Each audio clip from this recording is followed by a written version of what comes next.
Hello વિદ્યાર્થી મિત્રો, આજે આપણે ધોરણ 8 વિકાસ મૂલ્યાંકન અસાઇનમેન્ટનું ગણિતનું પ્રશ્ન બીજાનો અ લઈશું। એમાં પહેલામાં શું કહે છે, પ્રત્યેક વિધાન સાચું બને તે રીતે ખાલી જગ્યા પૂરવાની છે।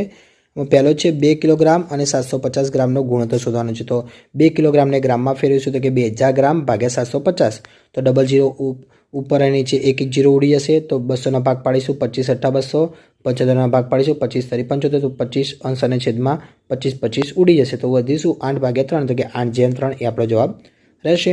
બીજો લઈશું 80% એટલે ખાલી જગ્યા ગુણોત્તર, તો કે 80% કીધું એટલે 80/100, તો આપણે ભાગ પાડીશું। અહીંયા એક એક જીરો ઉડી જશે, તો 8ના 4 દુ 8, 10ના 5 દુ 10, તો અંશ અને છેદમાં 2 ઉડી જશે। તો શું વધ્યું, 4 5 અંશ એટલે કે 4/5 એ આપણો જવાબ રહેશે।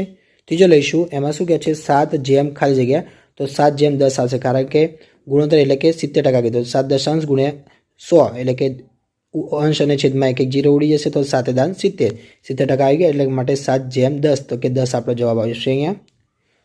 ચોથું લઈશું, એમાં શું કહે છે 25 ફળો પૈકી 5 નારંગી છે, તો નારંગીની ટકાવારી કેટલી, તો કુલ 25 છેદમાં અંશમાં 5 ગુણ્યા 100, તો 25 ચોક 100, તો 25 અંશમાં અને છેદમાં ઉડી જશે, તો 5 ચોક 20, તો કે 20% નારંગી હશે। પાંચમો લઈશું, એમાં કહે છે 280ના 5% બરાબર ખાલી જગ્યા, તો 280 ગુણ્યા 5/100, તો એક જીરો અંશ અને છેદમાં ઉડી જશે। 28ના ભાગ પાડીશું, 14 દુ 28, 10ના ભાગ પાડીશું, 5 દુ 10, એમાં પણ અંશ અને છેદમાં 2 ઉડી જશે, 5 5 પણ ઉડી જશે, તો વધે 14, તો 14 એ આપણો જવાબ રહેશે।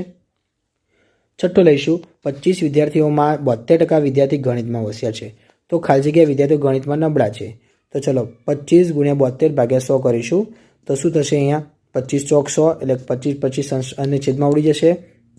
72ના ભાગ પાડીશું, કે 18 ચોક 72, તો કે 4 અંશમાં અને છેદમાં 4 ઉડી જશે, તો કે 18 વિદ્યાર્થીઓને ગણિત ગમે છે। તો કેટલા વિદ્યાર્થીઓને ગણિત ગમતું નથી એમ કીધું છે, તો ગણિત ન ગમતા વિદ્યાર્થીઓની સંખ્યા 25માંથી 18 કાઢો, તો કે 7 એ આપણો જવાબ રહેશે। સાતમો લઈશું, એમાં શું કહે છે એક્સના 12% એ 48 છે, તો એક્સ બરાબર, તો કે એક્સ ગુણ્યા 12/100 બરાબર 48, તો એક્સ બરાબર 48 ગુણ્યા 100/12, તો અહીંયા 12 ચોક 48, તો 12 ઉડી જાય, એટલે કે 100 ગુણ્યા 4, તો કે 400 એ આપણો જવાબ રહેશે। આઠમો લઈશું, ₹1200ના ડ્રેસ ઉપર 15% વળતર મળે છે, તો વળતરની રકમ રૂપિયા ખાલી જગ્યા થાય, તો કે 1200 ગુણ્યા 15/100 બરાબર અંશ અને છેદમાં 2 જીરો ઉડી જશે, 15 ગુણ્યા 12, તો કે 180 રૂપિયા થાય, આપણો જવાબ રહેશે। પ્રકરણ 9 લઈશું, એમાં પહેલામાં શું કે વર્તુળનો પરિઘ શોધવાનું સૂત્ર, તો કે 2πr આવશે। બીજો વર્તુળનો ક્ષેત્રફળ શોધવાનું સૂત્ર ખાલી જગ્યા છે, તો કે πr²। ત્રીજો ત્રિકોણનું ક્ષેત્રફળ શોધવાનું સૂત્ર ખાલી જગ્યા છે, તો કે 1/2 ગુણ્યા પાયો ગુણ્યા પાયા પરનો વેધ। ચોથું સમલંબ ચતુષ્કોણનું ક્ષેત્રફળ શોધવાનું સૂત્ર ખાલી જગ્યા છે, તો કે 1/2 ગુણ્યા સમાંતર બાજુના માપનો સરવાળો ગુણ્યા સમાંતર બાજુનું લંબ અંતર। પાંચમો સમબાજુ ચતુષ્કોણનું ક્ષેત્રફળ શોધવાનું સૂત્ર ખાલી જગ્યા છે, તો કે 1/2 ગુણ્યા 2 વિકર્ણોના માપનો ગુણાકાર। છઠ્ઠો લઈશું, 1 મીટરનો ઘન બરાબર ખાલી જગ્યા લીટર, તો 1000 લીટર આવશે। સાતમો લઈશું, નળાકારનું ઘનફળ શોધવાનું સૂત્ર ખાલી જગ્યા છે, તો કે πr²h। આઠમો નળાકારની વક્ર સપાટીનું ક્ષેત્રફળ શોધવાનું સૂત્ર ખાલી જગ્યા છે, તો કે 2πrh। પ્રકરણ 10 લઈશું, એમાં શું કહે છે પહેલામાં a⁻6 ગુણ્યા a⁸ બરાબર, તો કે a⁻6 ગુણ્યા a⁸, તો કે a⁻6 + 8, તો કે a માઇનસ, તો કે 8માંથી 6 જાય, તો કે 2 ઘાત, તો કે a⁻2 આનો જવાબ રહેશે। બીજો લઈશું, 1/2ની કિંમત, તો કે 1/2ની -2 ઘાત, તો કે ઉપર આવે તો +2 થઈ જાય, તો કે 2 ઘાત, તો બરાબર 4 એ આપણો જવાબ રહેશે। ત્રીજો લઈશું, -3ની 5 ઘાત ભાગ્યા -3ની 8 ઘાતની કિંમત, તો કે -3ની 5 ઓછા 8, તો -3ની -3 ઘાત, એટલે કે -1/3ની 3 ઘાત, તો કે બરાબર -1/3ની 3 ઘાત, એટલે 3 3 9 થઈ શકે, તો કે -1/27 એ આપણો જવાબ રહેશે। ચોથો લઈશું, કૌંસમાં -4નો વર્ગ ગુણ્યા 4ની -3 ઘાત કૌંસ પૂરો ભાગ્યા 4ની -5 ઘાતની કિંમત ખાલી જગ્યા થાય, તો અહીંયા લખીશું 4નો -વર્ગ ગુણ્યા 4ની -3 ઘાત ભાગ્યા 4ની -5, તો આપણે કરીશું, તો તમને ખબર આધા સરખા છે, તો ઘાતાંકોનો શું થાય સરવાળો, પણ અહીંયા માઇનસ છે, તો કે 4ની -2 -3 બરાબર, તો કે માઇનસ પ્લસ, તો 3 ને 2 5, તો કે 4ની -5 આવશે, મોટી સંખ્યા કે માઇનસનું ચિહ્ન છે, એટલા માટે 4ની -5 ભાગ્યા 4ની -5, ચલો ચારની -5 ભાગ્યા ચારની -5 તો -5 ચારની -5 ચારની -5 ઉડી જાય તો એ આપણે જવાબ શું હશે? 1 જવાબ આવશે.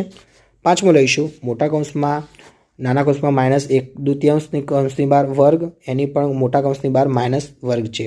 તો અહીંયા -1/2 કૌંસની બહાર વર્ગ હતો એનો ગુણ્યા -2 કરીશું તો -1/2 -4 ઘાત તો માઇનસ છે તો ઉપર આ તો પ્લસ થઈ જાય તો 2 × 2 × 4 ઘાત તો કે 2 × 2 × 2 × 2 તો 2 × 4 4 × 8 8 × 16 એ આપણો જવાબ રહેશે.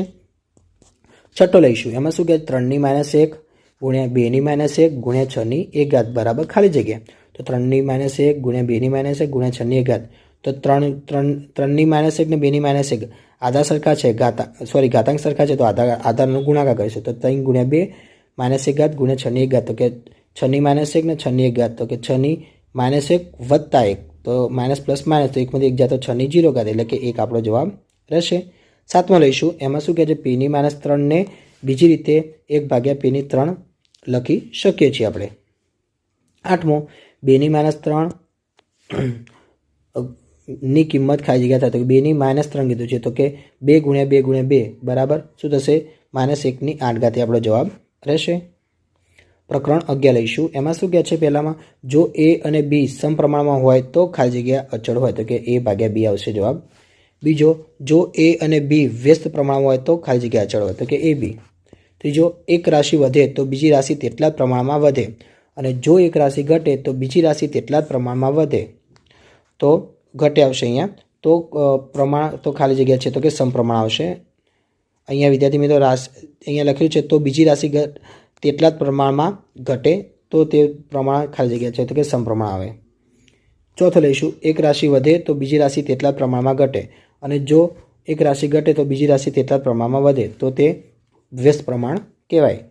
પાંચમો 4 પુસ્તકોની કિંમત 60 રૂપિયા હોય તો 9 પુસ્તકોની કિંમત ખાલી જગ્યા રૂપિયા થાય તો કે 4 પુસ્તકો અહીંયા વિદ્યાર્થી મિત્રો તમે સમપ્રમાણનો સૂત્રનો પણ ઉપયોગ કરી શકો છો. મેં આ રીતે ગણ્યો છે 4 પુસ્તકો બરાબર 60 રૂપિયા તો 9 પુસ્તકો બરાબર કેટલા તો કે 60 × 9 / 4 તો કે અહીંયા 60ના ભાગ પડશે 15 ચોક 60 તો કે 4 અંશને છેદમાં ઉડી જશે તો કે 15 × 9 = 135 રૂપિયા આપણો જવાબ રહેશે. છઠ્ઠો લઈશું એક લંચ બોક્સની કિંમત ₹216 હોય તો 10 લંચ બોક્સની કિંમત ખાલી જગ્યા રૂપિયા થાય તો x1/y1 આપણે અહીંયા સમપ્રમાણમાં છે એટલે આપણે સૂત્ર લખીશું સમપ્રમાણનું x1/y1 = x2/y2 તો 12 × 216 બરાબર 10 × y2 તો ચલો અહીંયા ચોકડી ગુણાકાર કરીશું એટલે કે y2 × 12 બરાબર 216 × 10 તો y2 બરાબર 216 × 10/12 તો 216ના ભાગ પાડીશું તો કે 12 × 18 તો 12 અંશમાં છેદમાં ઉડી જશે તો 18,180 આપણો જવાબ રહેશે.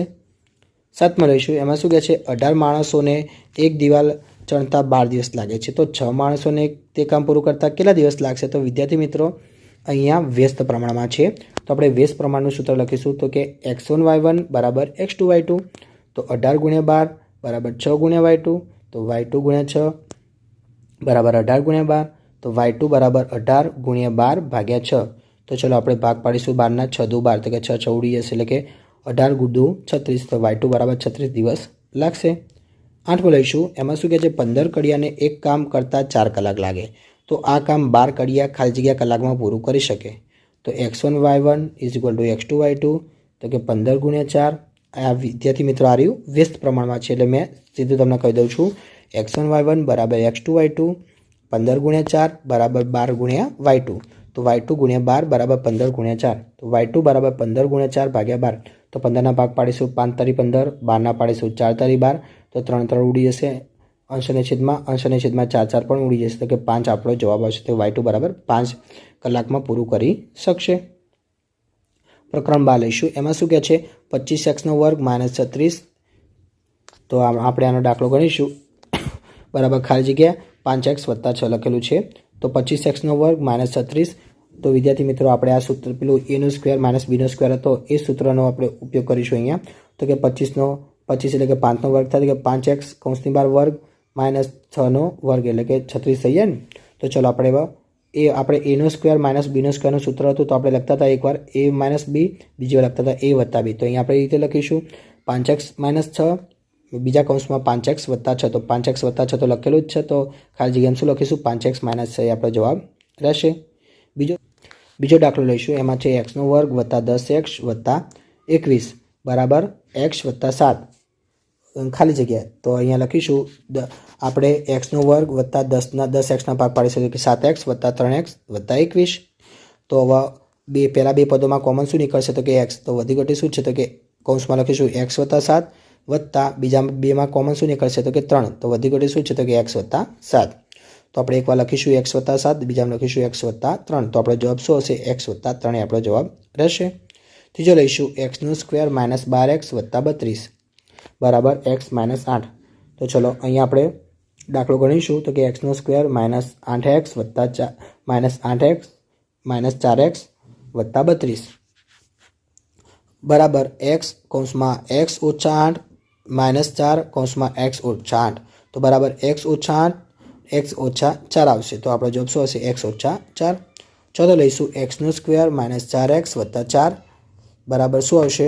તો ખાલી જગ્યા તો કે એક્સનો સ્ક્વેર વત્તા 2 કૌંસમાં 2 કૌંસમાં એક્સ વત્તા 2નો વર્ગ. તો કે આનો આવશે એક્સ ઓછા 2 કૌંસની બહાર વર્ગ એ આપણો જવાબ રહેશે. પાંચમો લઈશું તો કે 35x ની 3 ઘાત વાયનો વર્ગ ઝેડ ભાગ્યા 7x નો વર્ગ વાય ઝેડ બરાબર ખાલી જગ્યા. તો આપણે અહીંયા કરીશું તો બધાને આપણે હવે પાડી દઈશું 35 એટલે કે 7 × 35 ગુણ્યા એક્સ ગુણ્યા એક્સ ગુણ્યા એક્સ ગુણ્યા વાય ગુણ્યા ઝેડ ભાગ્યા 7 ગુણ્યા એક્સ ગુણ્યા એક્સ ગુણ્યા વાય ગુણ્યા ઝેડ આવશે. જેટલું ઉડતું ઉડાડી દો. ચલો 7 7 ઉડી જાય, એક એક્સ એક્સ ઉડી જાય, બીજો એક્સ એક્સ ઉડી જાય, એક વાય ઉડી જશે અને એક ઝેડ ઝેડ ઉડી જશે. તો શું વધ્યું? 5xy વધ્યું એ આપણો જવાબ રહેશે. છઠ્ઠો લઈશું કૌંસમાં એક્સનો સ્ક્વેર માઇનસ 2x માઇનસ 15 ભાગ્યા એક્સ ઓછા 5 લખીશું કૌંસમાં. તો જવાબ આપણે લખીશું તો કે એક્સનો સ્ક્વેર માઇનસ 5x વત્તા 3x.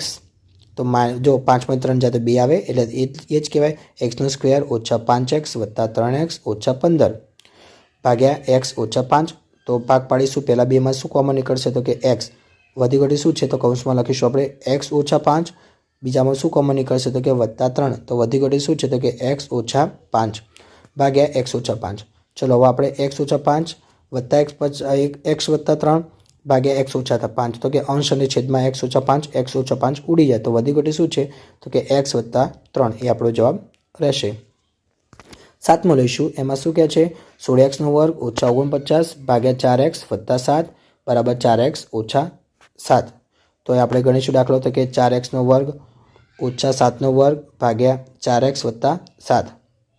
તો આપણે 4x નો વર્ગ ઓછા 7 એકવાર લખીશું, બીજી વાર 4x ઓછા 7 એક પહેલા કૌંસમાં, બીજા કૌંસમાં 4x વત્તા 7 ભાગ્યા 4x વત્તા 7.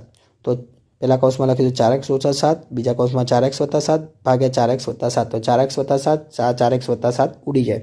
તો શું જવાબ આવશે? 4x ઓછા 7 એ આપણો જવાબ આવશે. આઠમું લઈશું 5 × 7 ગુણ્યા એક્સ ગુણ્યા એક્સ ગુણ્યા એક્સ. એક ખાલી જગ્યાના અવયવ છે તો કે 5 × 7 એટલે 5 × 35 એક્સ ગુણ્યા એક્સ ગુણ્યા એક્સ. કેટલી વાત છે? 3. તો કે એક્સની 3 ઘાત એટલે કે 35 એક્સની 3 ઘાતના અવયવો છે આપણે કહી શકીએ છીએ. વિદ્યાર્થી મિત્રો તમને મારો વિડીયો ગમ્યો હોય તો ચેનલને લાઇક અને સબસ્ક્રાઈબ કરવાનું ભૂલતા નહીં.